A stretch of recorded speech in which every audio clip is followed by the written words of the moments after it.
હાય ખેડૂત મિત્રો, સીધા બનાવવા જઈ રહ્યા છે. તમે જો ખેડૂત મિત્રો માટે છે શાકભાજીના માટે તમે ઘણીવાર આપણે ઈયળો છે, મચ્છી છે એ જોતા હોઈએ છીએ.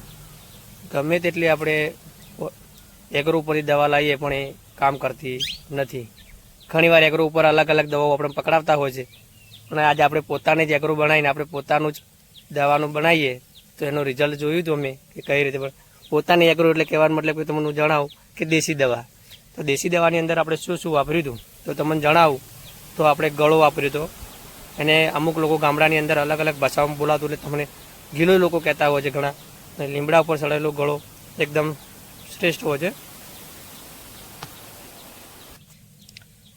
બીજું વાત કરીએ તો કરણનો છોડ હોય છે. કરણના પાન લેવાના, થોડાક અંશે લેવાના, પછી એક લીમડાના પાન અને કુંવરપાઠું, આ બધી વસ્તુ ભેગી કરી 4 વસ્તુ અને બધાને મિક્સર વડે એનો રસ કાઢી રસ અલગ અલગ વાસણની અંદર લઈ લેવાનો અને બધામાંથી 50 ml રસ લેવાનો.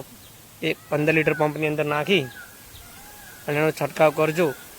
એટલે શાકભાજી ઉપર જે કડવાશના કારણે જે ઈયળ જે વસ્તુ છે, ઈયળ છે, પછી કોઈ મચ્છી છે, એક પત્તા કટશે નહીં, તેના કારણે તમારા છોડને નુકસાન નહીં થાય. એટલે ઈયળો ત્યાંથી ઓટોમેટિક દૂર થવા લાગશે કે તો મરવા લાગશે. અને તમે એ વસ્તુ વાપરજો, એક મહિના ઉપયોગ કરજો કે ઓર્ગેનિક દવા કેવી બની છે અને મને જણાવજો કોમેન્ટની અંદર કે કેવી છે. જય બાપા સીતારામ.